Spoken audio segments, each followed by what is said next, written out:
그는 마지막 숨결을 내쉬며 한 손에 편지를 쥐고 있었다. 병실의 생명유지장치가 길고 평평한 신호음을 내며 멈췄을 때 우리는 모두 침묵 속에 서 있었다. 아버지의 손은 하얀 이불 위에 놓여 있었고 그 손가락 사이로 낡은 봉투 하나가 살짝 보였다. 아버지. 큰형이 먼저 아버지의 이름을 불렀다.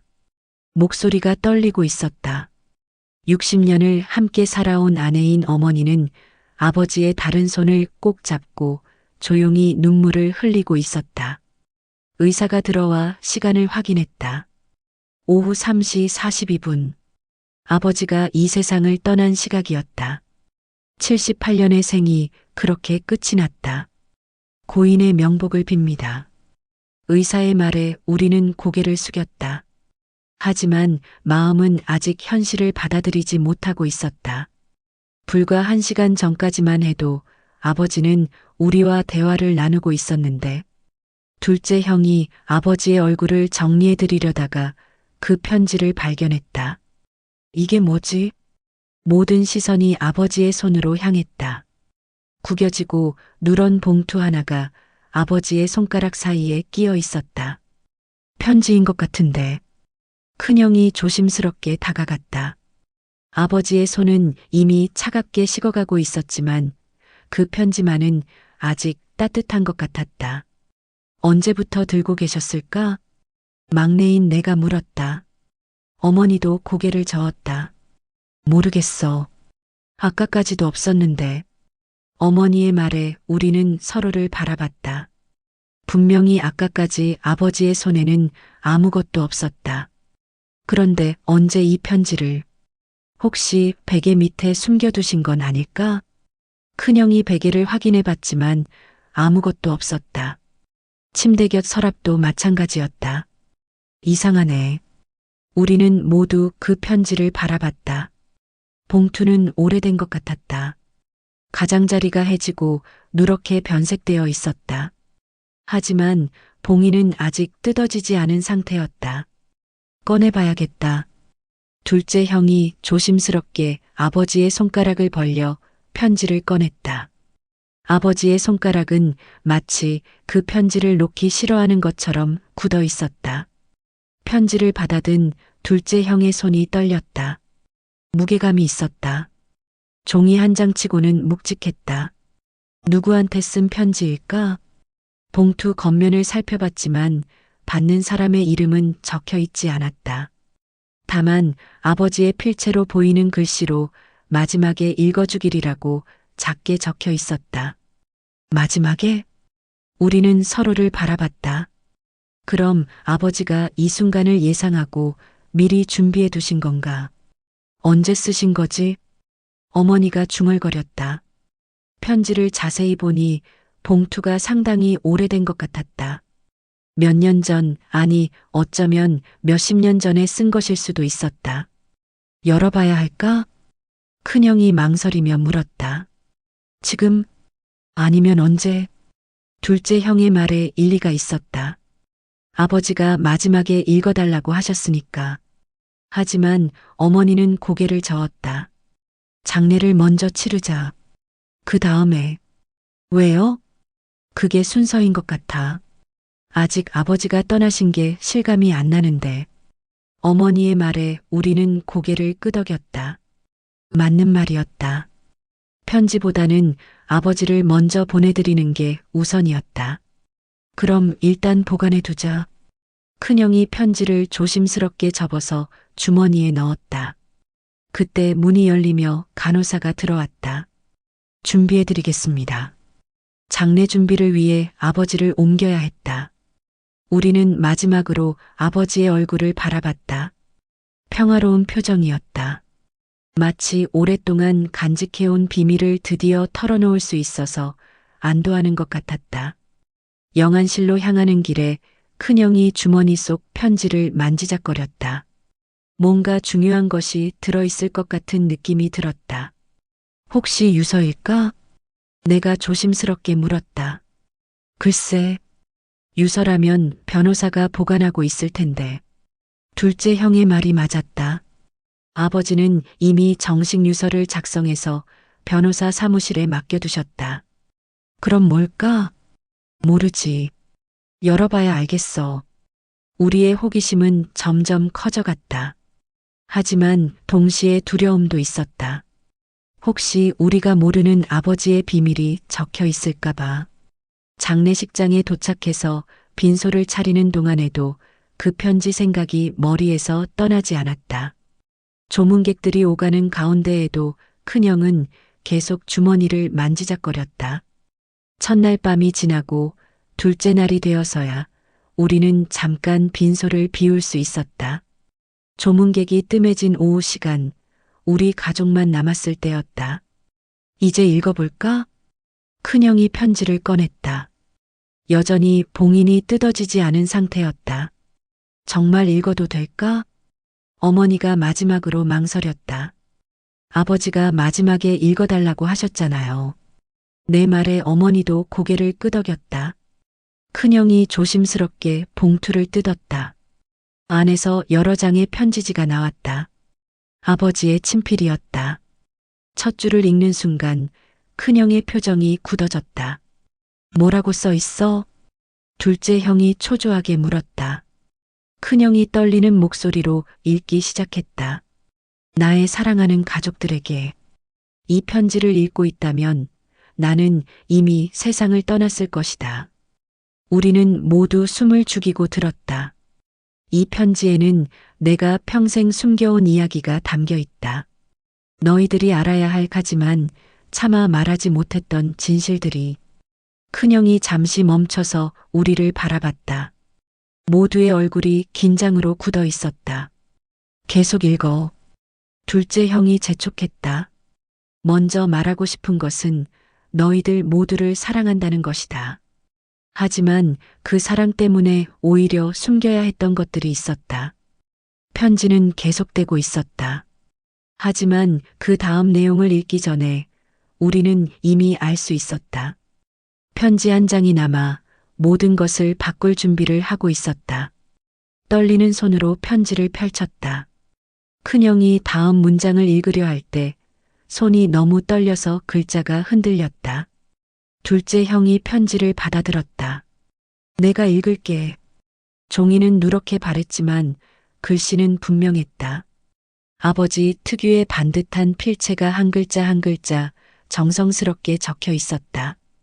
이 편지를 쓰는 오늘은 2019년 3월 15일이다. 우리는 깜짝 놀랐다. 4년 전이었다. 아버지가 첫 번째 심장마비를 겪으신 바로 그 해였다. 그때부터 준비하고 계셨구나. 어머니가 중얼거렸다. 목소리에 슬픔이 묻어났다. 둘째 형이 계속 읽었다. 오늘 의사에게서 시한부 선고를 받았다. 6개월에서 1년 정도라고 했다. 하지만 나는 더 오래 살 것이다. 너희들과 함께 있고 싶어서. 실제로 아버지는 4년을 더 사셨다. 의사의 예상을 훨씬 뛰어넘은 것이었다. 그 4년 동안 이 편지를 계속 가지고 계셨던 거네. 내가 말했다. 아버지가 얼마나 오랫동안 이 순간을 준비하셨는지 알 수 있었다. 계속 읽어봐. 어머니가 재촉했다. 먼저 너희 어머니에게 말하고 싶다. 여보, 미안하다. 그리고 고맙다. 45년 동안 내 곁에 있어줘서. 어머니의 눈에서 눈물이 흘러내렸다. 아버지와 어머니가 결혼한 지 정확히 45년이었다. 편지를 쓸 당시 기준으로 나는 완벽한 남편이 아니었다. 특히 젊었을 때는 더욱 그랬다. 사업에만 매달려서 가족을 돌보지 못했다. 이 부분에서 우리는 서로를 바라봤다. 아버지가 젊었을 때 정말 바쁘셨다. 사업을 일으키느라 집에 거의 오지 못하셨다. 그래도 너는 한 번도 불평하지 않았다. 혼자서 아이들을 키우면서도 내가 돌아올 때까지 기다려줬다. 어머니가 손수건으로 눈물을 닦았다. 큰아들 민수야. 둘째 형이 큰형의 이름을 부르는 부분에서 잠시 멈췄다. 큰형의 표정이 긴장으로 굳어졌다. 너는 항상 의젓했다. 내가 바쁠 때 동생들을 돌봐주고 어머니를 도와줬다. 고마웠다. 큰형이 고개를 숙였다. 하지만 그 때문에 내게 너무 많은 짐을 지웠다. 내가 대학교 2학년 때 등록금이 없어서 휴학하려 했던 걸 나는 알고 있었다. 큰형의 얼굴이 하얗게 변했다.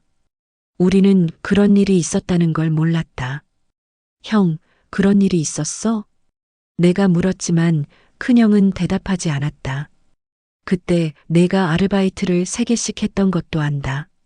새벽에 신문 배달하고, 낮에는 과외하고, 밤에는 편의점에서 일했지. 어머니도 놀란 표정이었다. 민수야, 왜 말 안 했어? 말해봤자 소용없을 것 같아서요. 큰형이 작게 대답했다. 편지는 계속되었다.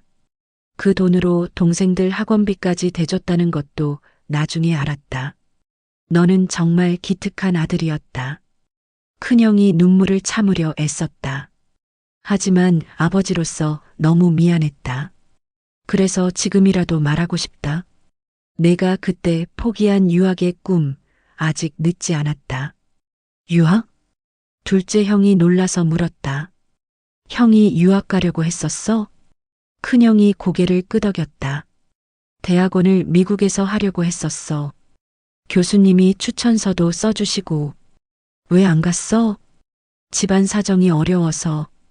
그제야 우리는 알 수 있었다. 큰형이 얼마나 많은 것을 포기하며 살아왔는지. 편지가 계속되었다. 둘째 진수야. 이번에는 둘째 형 차례였다.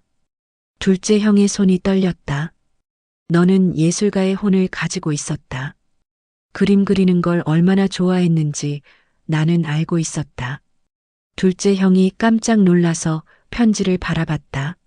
하지만 내가 현실적인 전공을 하라고 강요했다. 경영학과로 보낸 것도 대기업에 취직하라고 한 것도 모두 내 욕심이었다. 둘째 형은 지금 대기업 과장으로 일하고 있다. 하지만 어릴 때는 정말 그림을 잘 그렸다. 내가 대학생 때 몰래 미술학원에 다닌 것도 안다. 그림 콘테스트에서 상 받은 것도. 그것까지 아셨어? 둘째 형이 놀라서 물었다. 상금으로 어머니께 선물 사드렸지. 그 목걸이 지금도 어머니가 아끼고 계신다. 어머니가 목에 걸린 목걸이를 만졌다. 정말 그때 둘째 형이 사준 것이었다. 미안하다, 진수야. 내 꿈을 짓밟은 아버지를 용서해다오. 둘째 형의 눈에서 눈물이 흘러내렸다. 막내 준호야. 이제 내 차례였다. 가슴이 두근거렸다. 너는 우리 집의 희망이었다. 형들이 현실과 타협할 때 너만큼은 자유롭게 살기를 바랐다. 나는 실제로 가장 자유롭게 살았다. 원하는 전공을 하고 원하는 회사에 들어갔다. 하지만 그것 때문에 형들에게 미안함을 갖게 만든 것 같다. 너는 잘못이 없다. 각자 다른 환경에서 자란 것뿐이다. 정확한 지적이었다. 나는 가끔 형들에게 미안함을 느꼈다. 내가 너무 편하게 살고 있는 게 아닌가 하는 죄책감. 형들을 원망하지 마라. 그들은 내가 편하게 살 수 있도록 희생해 준 것이다. 편지를 읽는 동안 우리는 모두 말이 없었다. 각자 자신의 이야기를 들으며 지난 시간들을 되돌아보고 있었다. 이제 가장 중요한 이야기를 하겠다. 둘째 형이 다음 장을 넘겼다. 사실 우리 집에는 너희들이 모르는 재산이 있다. 우리는 모두 깜짝 놀라서 서로를 바라봤다.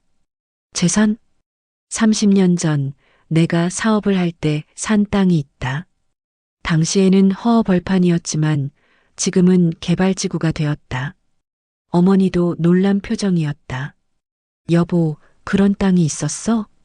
편지에는 구체적인 위치와 면적이 적혀 있었다.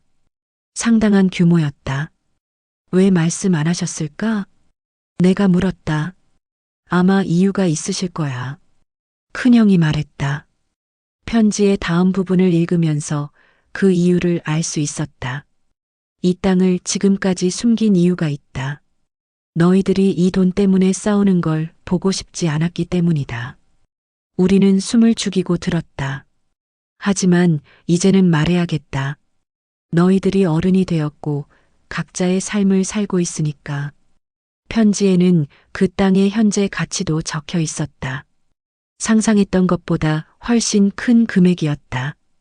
이 재산을 어떻게 나눌지는 너희들이 정해라. 다만 한 가지 조건이 있다. 우리는 숨을 죽이고 기다렸다. 서로 사이좋게 지내라. 돈 때문에 형제간에 다투지 마라. 읽는 순간 가족들의 눈빛이 모두 달라졌다. 희망과 걱정이 동시에 스치고 지나갔다. 큰 재산이라는 기쁨과 함께 그것이 가져올 수 있는 갈등에 대한 우려도 있었다. 과연 우리가 아버지의 마지막 당부를 지킬 수 있을까? 편지는 사랑만을 담고 있지 않았다. 둘째 형이 다음 페이지를 넘기는 순간 분위기가 급변했다. 아버지의 글씨가 평소보다 거칠어져 있었다. 마치 고민 끝에 쓴 것처럼. 하지만 너희들이 반드시 알아야 할 진실이 하나 더 있다. 우리는 모두 긴장했다. 방금 전까지의 따뜻한 분위기가 사라졌다. 그 땅을 사게 된 경위에 대해서다. 둘째 형의 목소리가 떨렸다. 1993년 나는 사업이 어려웠다. 파산 직전이었고 너희들 학비조차 마련하기 힘들었다. 우리는 서로를 바라봤다. 그 시절을 기억했다. 아버지가 늘 심각한 표정으로 전화 통화를 하셨던 때, 그때 한 사람이 나타났다. 큰 돈을 빌려주겠다고 했다. 편지의 톤이 점점 무거워졌다. 조건은 간단했다. 내가 알고 있는 어떤 정보를 넘겨주는 것이었다. 정보? 큰형이 중얼거렸다. 당시 나는 시청 공무원들과 친분이 있었다. 개발 계획에 대한 내부 정보를 미리 알 수 있는 위치에 있었다. 우리의 표정이 굳어졌다. 뭔가 좋지 않은 이야기가 나올 것 같았다. 나는 그 정보를 넘겨줬다. 그 대가로 받은 돈으로 그 땅을 샀다. 침묵이 흘렀다. 충격적인 고백이었다. 내부 정보 거래라는 거네. 내가 작게 중얼거렸다. 법적으로는 문제가 없었다. 당시에는 그런 규제가 엄격하지 않았거든. 하지만 둘째 형이 다음 문장을 읽기를 망설였다. 하지만 그 정보 때문에 다른 사람들이 피해를 봤다는 걸 나중에 알았다. 우리는 숨을 죽이고 들었다. 특히 한 가족이 있었다. 그 지역에서 대대로 농사를 짓던 박씨 집안이었다. 편지에는 구체적인 이야기가 적혀 있었다. 박씨 집안은 땅값이 오르기 직전에 급전이 필요해서 땅을 팔았다. 만약 그들이 개발 계획을 미리 알았다면 절대 팔지 않았을 것이다. 그 사람들은 지금 어떻게 됐을까? 어머니가 걱정스럽게 물었다. 편지는 계속되었다. 그 후 박씨 집안은 몰락했다. 가장이 사업에 실패했고 빚에 시달리다가 결국 둘째 형이 말을 멈췄다. 뭐라고 써 있어? 큰형이 재촉했다. 자살했다. 순간 빈소안이 얼어붙었다. 우리의 재산이 누군가의 죽음과 연결되어 있다는 사실을 알게 된 것이다. 아버지가 왜 이런 걸? 내가 말을 잇지 못했다. 편지에는 더 충격적인 내용이 있었다. 그 가족에게는 두 아들이 있었다. 형은 의대생이었고 동생은 고등학생이었다. 우리는 계속 들었다. 아버지가 돌아가신 후 형은 의대를 중퇴했다. 등록금이 없어서. 동생은 고등학교도 제대로 마치지 못했다. 점점 가슴이 무거워졌다. 나는 그 사실을 10년 후에야 알았다. 우연히 그 지역을 지나가다가 들었다. 그럼 아버지는 10년 동안 그 죄책감을 안고 사셨던 거네. 어머니가 눈물을 흘렸다. 그래서 이 돈을 쓰지 못하셨구나. 큰형이 이해했다는 듯 말했다. 편지의 마지막 부분이 남아 있었다. 이 돈을 너희들에게 물려주는 것이 옳은지 오랫동안 고민했다. 하지만 이제는 너희들이 결정해야 할 때인 것 같다. 결정? 이 돈을 그냥 가져야 할지 아니면 그 가족에게 돌려줘야 할지. 우리는 모두 말이 없었다. 쉽지 않은 선택이었다. 박 씨 집안의 두 아들은 아직 살아있다. 형은 지금 택시기사를 하고 있고 동생은 공장에서 일한다. 구체적인 정보까지 적혀 있었다. 아버지가 얼마나 오랫동안 그들을 지켜봐 왔는지 알 수 있었다. 선택은 너희들의 몫이다. 다만 내 마음은 이미 정해져 있다. 우리는 긴장하며 다음 문장을 기다렸다. 편지를 다 읽고 난 후 우리는 한동안 아무 말도 하지 못했다. 처음에는 큰 유산을 받게 되었다는 기쁨이 있었지만 이제는 그 돈이 무겁게 느껴졌다. 어떡하지? 내가 먼저 입을 열었다. 당연히 돌려줘야지. 둘째 형이 단호하게 말했다. 그런데 금액이 얼마인데? 그냥 포기하기에는. 큰형이 망설였다. 형, 지금 뭔 소리야? 둘째 형이 화를 냈다. 아니야, 그게 아니라. 우리도 그 돈이 필요하잖아. 애들 교육비도 있고. 그래도 남의 돈이야. 아버지도 죄책감을 느끼셨던걸. 아버지는 아버지고 우리는 우리야. 큰형의 말에 둘째 형이 놀랐다. 형이 그런 말을? 현실적으로 생각해봐. 30년 전 일이야. 그때는 합법이었고 합법이라고 다 옳은 건 아니잖아. 형제들의 목소리가 점점 높아졌다. 그럼 우리는 뭐가 돼? 그 돈으로 우리도 교육받고 자랐는데. 그러니까 더 돌려줘야 하는 거 아니야? 나는 두 형의 다툼을 지켜보며 마음이 복잡했다. 둘 다 틀린 말은 아니었다.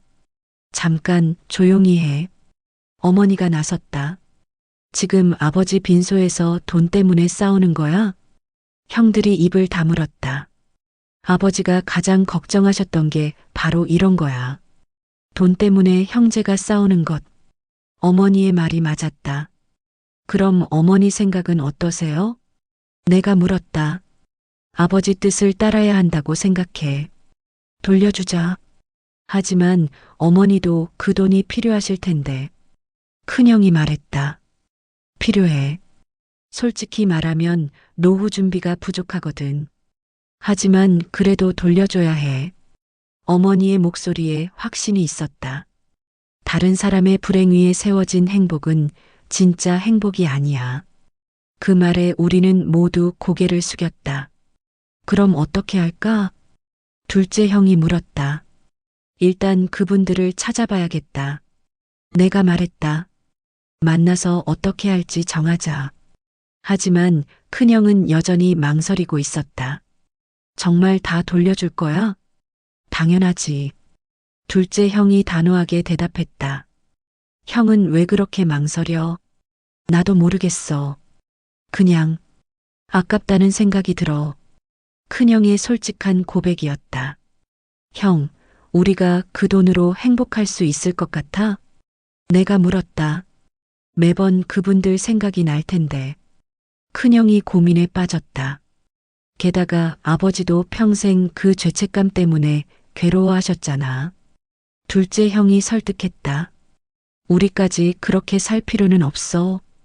긴 침묵 후에 큰형이 입을 열었다. 알겠어. 돌려주자. 하지만 그의 목소리에는 아쉬움이 묻어났다. 그런데 정말 다 돌려줘야 할까? 일부는. 형? 둘째 형과 내가 동시에 소리쳤다. 알았어, 알았어. 다 돌려주자. 하지만 우리는 알 수 있었다. 이 일이 쉽게 끝나지 않을 것이라는 걸. 편지의 마지막 문장이 남아 있었다. 둘째 형이 마지막 페이지를 넘겼다. 그러나 결국 편지 속 마지막 문장이 모두를 멈추게 했다. 만약 너희들이 돈을 돌려주기로 결정한다면 그들에게 이 편지를 보여주어라. 나의 진심 어린 사과가 담겨 있는 또 다른 편지가 있다. 편지는 단순한 종이가 아니었다. 둘째 형이 마지막 페이지를 넘기자 그 안에서 또 다른 봉투가 떨어졌다. 더 작은 크기의 하지만 더욱 정성스럽게 봉인된 편지였다. 겉면에는 이렇게 적혀 있었다. 박정훈, 박정민 형제에게. 우리는 서로를 바라봤다. 그들의 이름이었다. 아버지가 30년 동안 마음에 담고 계셨던 그 두 형제의 이름. 아버지가 언제 이걸 써두셨을까? 내가 중얼거렸다. 아마 오래전부터 준비하셨을 거야. 어머니가 말했다. 이제 정말 선택해야겠네. 큰형이 한숨을 쉬었다. 여전히 망설이는 기색이 역력했다. 형, 아직도 고민이야? 둘째 형이 답답해했다. 그냥 쉽지 않다는 거야. 현실적으로. 그럼 이렇게 하자. 내가 제안했다. 일단 그분들을 만나보자. 그리고 직접 이야기해보고 결정하자.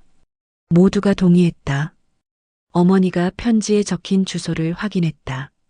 3일 후 아버지 장례를 치른 우리는 그 주소를 찾아갔다. 서울 외곽의 오래된 주택가였다. 좁은 골목길 끝에 작은 슈퍼마켓이 있었다. 박정훈 씨 계세요? 큰형이 조심스럽게 물었다. 카운터에 앉아있던 중년 남성이 고개를 들었다. 50대 후반 정도로 보였다. 얼굴에는 세월의 무게가 깊게 새겨져 있었다.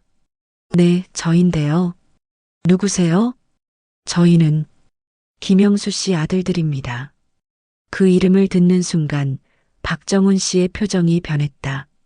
놀라움과 경계심이 동시에 스쳤다. 김영수, 설마 그 김영수 말인가요? 네, 맞습니다.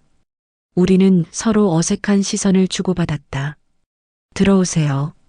박정훈 씨가 슈퍼마켓 문을 닫고 우리를 안으로 안내했다. 작은 공간이었지만 정돈되어 있었다. 동생도 부르겠습니다. 잠시 후 박정민 씨도 나타났다. 형보다 조금 젊어 보였지만 역시 고생의 흔적이 역력했다. 공장 작업복을 입고 있었다. 뭔 일로 오셨는지 박정민 씨가 조심스럽게 물었다. 사실 저희 아버지가 돌아가셨습니다. 둘째 형이 말했다. 아, 그러셨군요.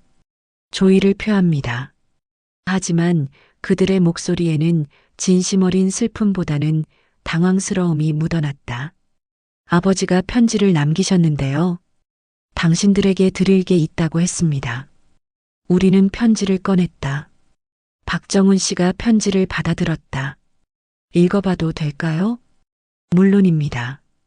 박정훈 씨가 편지를 펼쳤다. 그리고 첫 문장을 읽는 순간 그의 손이 떨리기 시작했다. 정훈 씨, 정민 씨에게 먼저 깊이 사과드립니다. 박정민 씨도 형 옆에서 편지를 함께 읽었다. 30년 전 제가 한 일로 인해 당신들 가족이 큰 피해를 입었다는 걸 늦게나마 알게 되었습니다. 두 형제의 얼굴이 점점 굳어졌다. 당시 저는 개발 계획 정보를 미리 알고 있었지만 당신들에게는 알려드리지 않았습니다. 오히려 그 정보로 이익을 얻었습니다. 편지를 읽는 동안 박정훈 씨의 눈에서 눈물이 흘러내렸다. 아버지가 돌아가신 것도 우리가 이렇게 된 것도 모두 제 탓입니다. 편지는 계속되었다. 당신들의 아버지가 극단적인 선택을 하시게 된 것도, 정훈 씨가 의대를 중퇴하게 된 것도, 정민 씨가 고등학교를 제대로 마치지 못한 것도 모든 게 제 때문입니다. 박정민 씨도 울기 시작했다. 30년 동안 저는 그 죄책감을 안고 살았습니다. 하지만 용기가 없어서 직접 찾아뵙지 못했습니다. 이제라도 박정훈 씨가 떨리는 목소리로 말했다. 이제라도 이렇게 사과해 주셔서 고맙습니다. 편지의 마지막 부분이었다. 그 땅으로 얻은 모든 이익을 당신들에게 돌려드리고 싶습니다.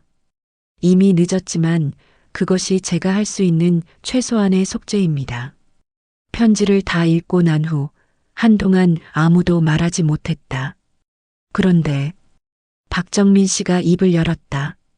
저희는 그런 걸 바라지 않습니다. 우리는 모두 놀랐다. 뭐라고요? 돈을 돌려받고 싶지 않습니다. 박정훈 씨도 고개를 끄덕였다. 30년이 지났어요. 이제 와서 과거를 되돌릴 수는 없죠. 하지만 저희도 나름대로 살아왔습니다.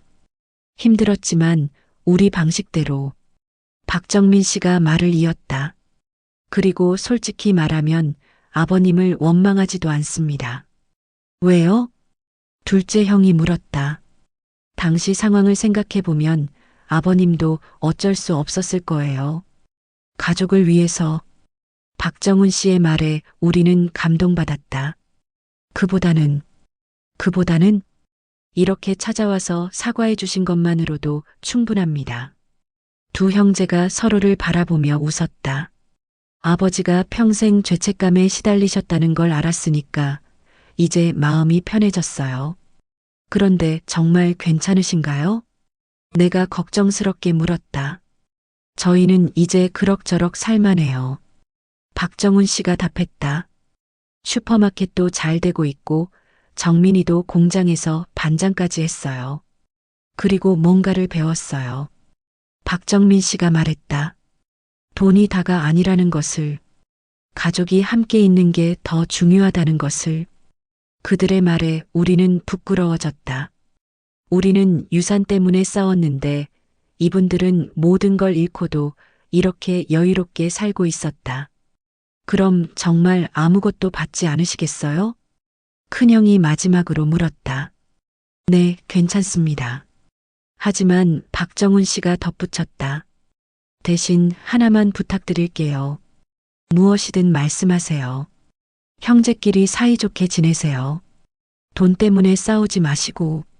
그 말에 우리는 고개를 숙였다. 아버님이 가장 걱정하신 게 그거였을 텐데. 네, 알겠습니다. 우리는 그들과 작별 인사를 나눴다. 돌아오는 길에 우리는 모두 조용했다. 형들, 미안해. 내가 먼저 사과했다. 나도 미안해. 둘째 형도 말했다. 나야말로 너무 욕심을 부렸네. 큰형도 반성했다. 그럼 이제 어떻게 하지? 일단 그 땅은 팔자. 그럼 그 돈은? 기부하자. 아버지 이름으로. 우리는 모두 동의했다. 어떤 곳에? 의대생 장학금으로 하면 어떨까? 박정훈 씨처럼 경제적 어려움 때문에 꿈을 포기하는 학생들을 위해. 좋은 생각이야. 그날 이후 우리 형제는 정말로 달라졌다. 돈보다 중요한 것이 무엇인지 깨달았다. 아버지의 마지막 편지는 우리에게 큰 유산을 남겨줬다. 돈이 아닌 진정한 가족의 의미를.